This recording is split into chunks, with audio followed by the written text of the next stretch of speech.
Bonjour à toutes et tous. Allez, on se fait une nouvelle mock draft.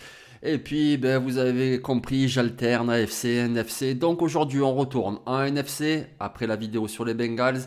Et aujourd'hui, on va parler des Carolina Panthers. Les Panthers, ils n'ont pas de choix au premier tour. Ils l'ont donné l'année dernière à Chicago pour pouvoir monter, pour prendre Bryce Young. Bryce Young qui est un petit peu déçu, surtout par rapport à tout ce qu'il nous avait montré à Alabama. Mais écoutez, c'était sa première saison rookie. On en a vu d'autres, des Peyton Manning, Trevor Lawrence, être vraiment foireux en saison rookie. On va lui laisser sa chance, il a beaucoup de talent. Mais sa chance, du coup, on va essayer de mieux l'entourer. Et ils l'ont fait avec la Free Agency déjà, mais on va continuer avec la draft. Et c'est ce qu'on fait avec leur premier choix, le premier du second tour, le choix 33. Et on y va avec Ladd McConkey, le receveur de Georgia. Voilà, Ladd McConkey, il est impressionnant. Il est impressionnant parce que quand on le voit physiquement, il n'est pas impressionnant. Il donne pas l'impression d'être le plus explosif, d'être le plus ceci, le plus cela, mais en fait, il est toujours bon, quoi. Il est toujours bon. C'est un petit peu comme Brock Bowers. On le voit mieux, Brock Bowers, mais là de McConkey, c'est la même chose. Tu as l'impression qu'il paye pas de mine, mais il est toujours là. En fait, il court de bons tracés. Il est beaucoup plus athlétique que ce qu'il n'y paraît. On l'a d'ailleurs bien vu au NFL Combine, que ce soit le sprint en ligne droite, que ce soit les sprints, les shuttles, changement de direction, et puis évidemment les ateliers. C'est vraiment un super receveur. Je serais même pas surpris qu'il parte en fin de premier tour, mais disons qu'avec le premier choix du premier tour, ça me paraît le choix hyper solide que absolument les Panthers doivent faire. Oui, tu peux toujours trouver des joueurs receveurs plus grands, plus ceci, mais là, McConkey, mais tu as besoin de quoi en fait? Bryce Young, c'est un quarterback plutôt intelligent. On l'a vu à Alabama, il scanne le terrain. Donne-lui quelqu'un qui court de très bons tracés, qui a de bonnes mains. Il y a quelques drops, il y en a eu quelques-uns, mais c'est pas quelqu'un qui relâche les ballons. Il est plutôt fiable, il court les bons tracés, il a de la vitesse, il sait se démarquer, il sait créer de la séparation. C'est de ça dont a besoin Bryce Young. Ladd McConkey, le receveur de Georgia, ce serait extraordinaire pour cette franchise et pour ce jeune quarterback. Les Panthers, ils n'ont pas de choix au premier tour, mais dans l'échange où ils perdent Brian Burns, quand même un joueur majeur, l'edge rusher, mais ils récupèrent tout de même un second tour, celui des Giants, et donc du coup avec le choix 39, ils sont à nouveau sur l'horloge, et là qu'est-ce qu'on fait? On y va en défense, on y va en défense avec le linebacker Edgerrin Cooper. Pourquoi? Déjà parce qu'à l'intersaison, ils ont perdu Frankie Louvu, qui est parti à Washington. Alors je sais, pour certains, Frankie Louvu, ça parle pas trop, mais allez-y, regardez les statistiques de Frankie Louvu depuis 2-3 ans et vous allez comprendre pourquoi il a été recruté cet été, pourquoi il était convoité. Voilà, c'est un super joueur et ils l'ont plus. Alors il reste bien Shaq Thompson, le coordinateur défensif a fait venir un joueur qu'il connaît bien, de Denver, il a fait venir José Jewell, mais bon, c'est pas non plus un monstre. Il faut un vrai leader défensif derrière Derrick Brown. Et ce leader-là, c'est Jaren Cooper. C'est clairement le meilleur linebacker de cette QV. Il a suffisamment de gabarit, il a beaucoup de vitesse, il a de l'intelligence de jeu, il est notamment très bon en spy du quarterback, il chasse très bien les coureurs. Non, il n'est pas parfait, vous le verrez parfois rater un plaquage. Ça arrive, mais ça arrive à tout le monde. Mais c'est un bon plaqueur contre la course. Il est bon en couverture, il y a encore du travail à faire, mais déjà, voilà, tu le mets sur le second rideau et c'est vraiment ton leader pour les prochaines années. Et des Bryce Young, c'est également améliorer la défense et Edgerrin Cooper aiderait grandement cette défense à Carolina. On passe maintenant en début de troisième tour. Améliorer la défense, on va continuer. Donc ils ont perdu Brian Burns, ils ont signé DJ Wonnum, très bon pass rusher qui arrive de Minnesota. Ils ont fait venir Kelevon Chesson, voilà, moi je l'ai pratiqué pendant des années aux Jaguars, pourquoi pas, ça peut apporter un peu de rotation. Mais ils ont perdu également Yetur Gross-Matos qui était décevant, etc. Il faut absolument qu'ils prennent un edge rusher, absolument. Donc pourquoi pas Adissa Isaac qui nous vient de Penn State. Adissa Isaac, voilà, c'est un joueur athlétique, un joueur costaud, un joueur complet, c'est-à-dire qu'il apporte contre la course, il peut apporter aussi en pression du quarterback. Il n'a rien d'exceptionnel, c'est pour ça qu'il se retrouve au troisième tour. Voilà, c'est pas son coéquipier de Penn State, Chop Robinson, qui lui propose un potentiel incroyable à son jeune âge, et puis c'est un athlète incroyable, donc du coup, voilà. Adissa Isaac, non, c'est le joueur complet, fiable, solide que tu prends au début de troisième tour et tu as là un futur titulaire. On passe maintenant au choix 101 et on va continuer d'aider Bryce Young et on va essayer de solidifier ce jeu de course. La saison dernière, ils ont fait venir Miles Sanders. Après, on le connaît. Miles Sanders, il est capable de faire deux trois super matchs. Et puis après, c'est moins bien. C'est un bon coureur, mais c'est peut-être pas extraordinaire non plus. Chuba Hubbard, que j'aimais beaucoup à l'université à Oklahoma State. Ben ouais, lui, c'est pareil. Il arrive à faire quelques bons matchs. Après, un petit peu moins.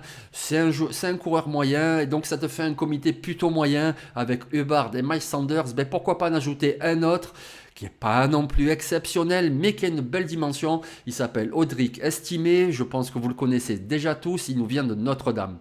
Vous le connaissez, vous en avez entendu parler, parce que c'est un coureur qui est très costaud, très puissant. Voilà, on l'a encore vu au Combine, c'est pas le plus rapide. Oui, donc forcément à NFL, bien sûr, il va souvent se faire rattraper par un linebacker, encore plus par un safety, mais après il faut le mettre au sol, et ça c'est pas évident. Après, c'est également ce qu'on peut voir du combine, un sprint, la vitesse pure, mais la vitesse sur le terrain avec les équipements, le casque et la vision de jeu, ben on l'a vu aussi, être capable de prendre des brèches. Alors ok, c'était de la NCA, même si c'est le haut niveau Notre-Dame, c'est vrai qu'en NFL, ben, il se fera plus souvent rattraper, mais après il faut le mettre au sol et ça c'est pas évident. Et un coureur aussi costaud que lui, déjà ça serait très complémentaire de Miles Sanders et de Chuba Hubbard, et quand tu dois poursuivre une série, voilà, tu as 2-3 yards à gagner pour avoir une nouvelle tentative, ben, tu fais rentrer Audric Estimé. La ligne offensive de Carolina a quand même été bien renforcée, notamment au poste de guard, ils en ont pris deux, et donc du coup tu ouvres une brèche. Estimé avec son gabarit, même s'il se fait contacter, il va continuer à avancer et il va te permettre d'avoir une nouvelle série de 4 tentatives. Voilà pourquoi je pense que Audric Estimé est vraiment un coureur sur lequel les Panthers doivent se pencher. On arrive au choix 141 et on continue toujours essayer d'aider un peu Bryce Young, voilà, et on va lui ajouter un tight end. Tommy Tremble, c'est pas mauvais, Ian Thomas, ouais, bof. On va y ajouter un autre tight end, on va y ajouter Ben Sinnott de Kansas State. Ben Sinnott, il n'est pas parfait, hein, sinon il ne serait pas là au choix 141. C'est pas quelqu'un de très agile, etc. Mais par contre, il a beaucoup de vitesse, il court très bien ses tracés, notamment les tracés courts. C'est un Titan de toute façon. Mais donc voilà, sur les 10-15 premiers yards, il a suffisamment de vivacité pour se démarquer. Il a plutôt des bonnes mains. Et c'est ça aussi qui peut servir à un Bryce Young qui fait ses lectures et c'est un peu bouché. Puis hop, il y a le Titan qui est juste là, je lui lance. Et puis voilà, ça gagne 6, 7, 8 yards, parfois plus. Hein, mais voilà, au moins ça te fait un petit gain et tu avances. Tu as toujours besoin d'un Titan comme ça dans une équipe. Tommy Tremble peut jouer ce rôle-là. Mais Ben Sinnott, tu le rajoutes et c'est très intéressant. Surtout qu'il a aussi de l'expérience en tant que fullback. Donc au niveau du bloc, il pourra apporter quelque chose à ce niveau-là quand tu veux faire un petit jeu de course comme on en a parlé avec Estimé. Donc Ben Sinnott à 141, ça serait pas mal. Alors ils ont le 141 et ils ont aussi le 142. Ben, du coup, là, on va essayer d'améliorer le premier rideau défensif et on ajoute Keith Randolph de Illinois.